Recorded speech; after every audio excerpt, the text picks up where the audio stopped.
Well, it's been an August like no other, a summer like no other, in fact. Now, the American economy may be in crisis. Our suburbs are falling into poverty. Schools are struggling. Cities are on the edge of bankruptcy, and jobs are few and far in between.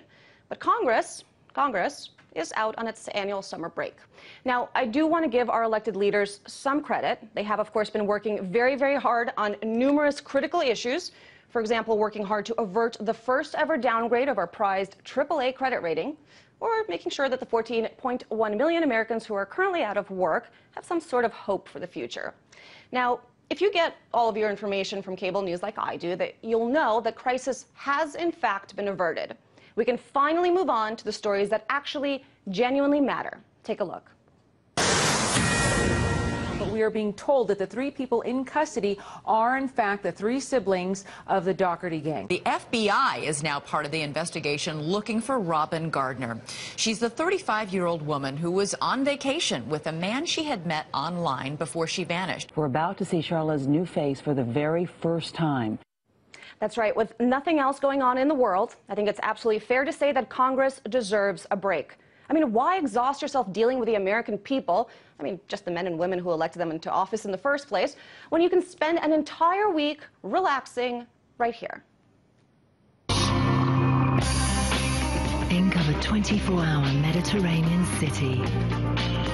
Tel Aviv. Think Israel. That's right. According to news reports, 81 U.S. lawmakers and their spouses, mind you, have chosen to spend a week relaxing in glorious, beautiful Israel. And I know from firsthand, it's a beautiful, beautiful place. Now, these are trips that are being paid for by a foundation set up by AIPAC, a pro-Israel lobby. And of course, Israel does happen to be the single largest recipient of foreign aid, foreign U.S. aid, so there can't possibly be any sort of conflict of interest there, right? And I do understand what you might be thinking. You might be saying 81 members, that's a lot. That's 20% of the U.S. Congress. And it may seem like a lot, but, you know, at the end of the day, that's how many people it's going to take to repair ties, broken ties between these two countries, between the U.S. and Israel. Our countries are good friends, and I'm the Minister of Defense. I can tell you that I can hardly remember. I was in uniform for decades. I can hardly remember a better period of both support, American support and backing and Israel cooperation and similar strategic understanding of events around us than what we have right now. You heard the man. So the reason that 81 lawmakers have to take this trip is so they can come back and tell the other 354 members of Congress to stop hating on Israel. After all, no one wants a repeat of the disastrous reception that Israeli Prime Minister got last time he visited Capitol Hill. Take a look.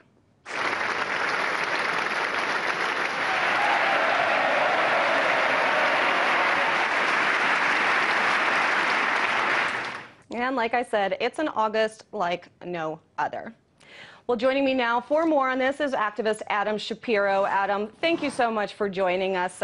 Sarcasm aside, I know that you work on Palestinian rights issues, but before we get to these political differences, I want to ask you as an American citizen, do you think this is an appropriate time for this many lawmakers to be going to a foreign country with which we have good diplomatic relations? That's an excellent question, Lucy, and it's really shocking that this is happening at this time.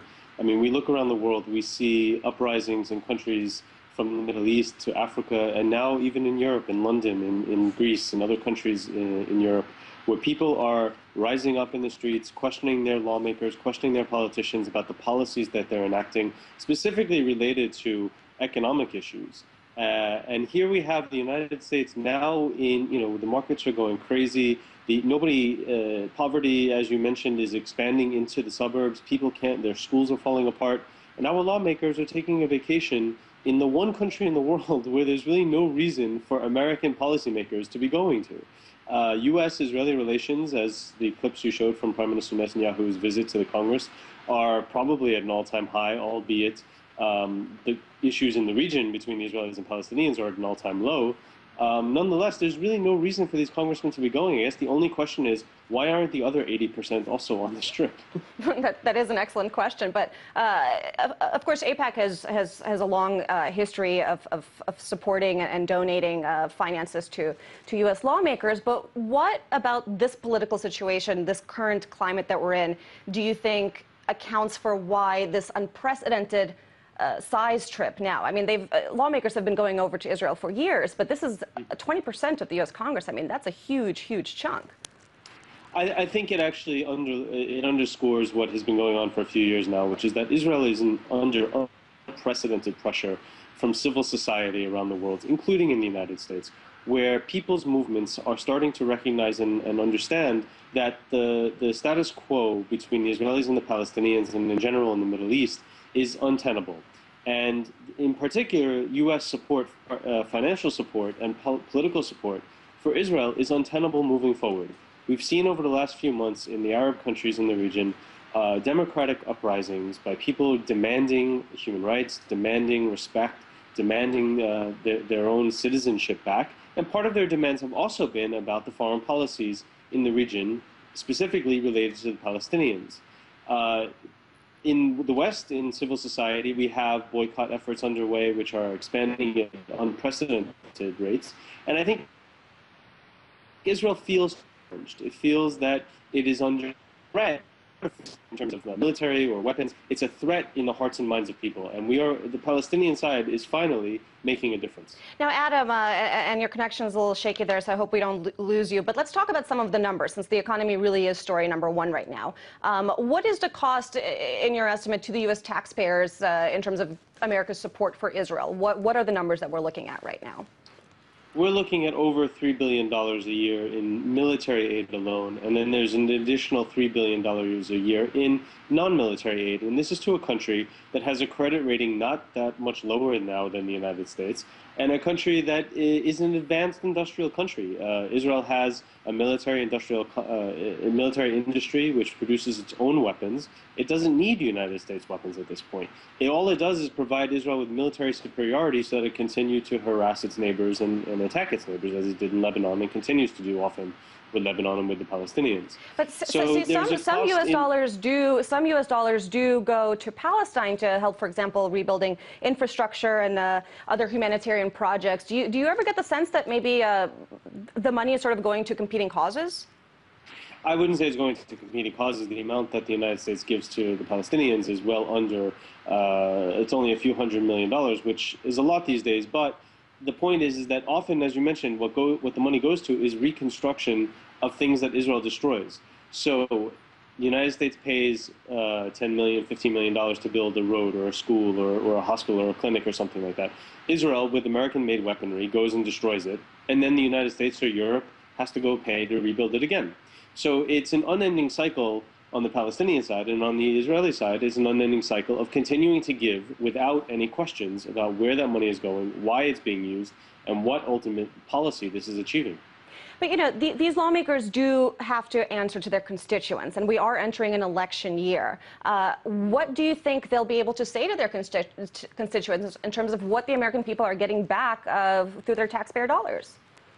Well, I'm sorry that it seems to me that the United States these days, the American public, with the rise of the Tea Party, with the rise of Christian evangelicals, with the rise of the right wing in the United States, as in Europe to some extent as well, increasingly is taking a line that doesn't ask such questions, is only interested in sort of Fox News type headlines. And unfortunately, they won't be asking these questions. They'll only be asking about how are you going to defeat Barack Obama, or how are you going to stop the Democrats from giving health care to everybody. Those are the kinds of questions people ask. They don't really ask the real questions that need to be asked here. The thing is, Adam, I can understand why those kinds of questions make sense in a regular year, but it really does seem to me like we're facing an unprecedented time here. I mean, London is burning. The world markets are a complete disaster. I don't really feel like we've seen this kind of period of unrest in recent memory, and so it's just such a curiosity to me that global political events wouldn't dictate some sort of shift in focus or shift in policy when it comes to the U.S. I would agree with you 100%, but as your intro pointed out, a bit sarcastic, but nonetheless I think on point. The major media in this country couldn't wait to switch over to what they consider to be hard-hitting news, which is where a missing in Aruba went to, or where, maybe the latest story in the case of the Casey Anthony in her saga. These are the kinds of stories that seem to be dominating American attention, when you're right, the world is in an unprecedented moment, economically, environmentally, politically, and Americans just seem to be sitting, eating candy on the sideline. Eating candy and watching, as you rightly point out, somewhat bland news coverage that doesn't seem to mention a single word about this foreign-funded trip to a foreign country at a time where the American people could probably use some help from their own lawmakers right here. Adam Shapira, thank you so much. Thanks a lot, Lucy.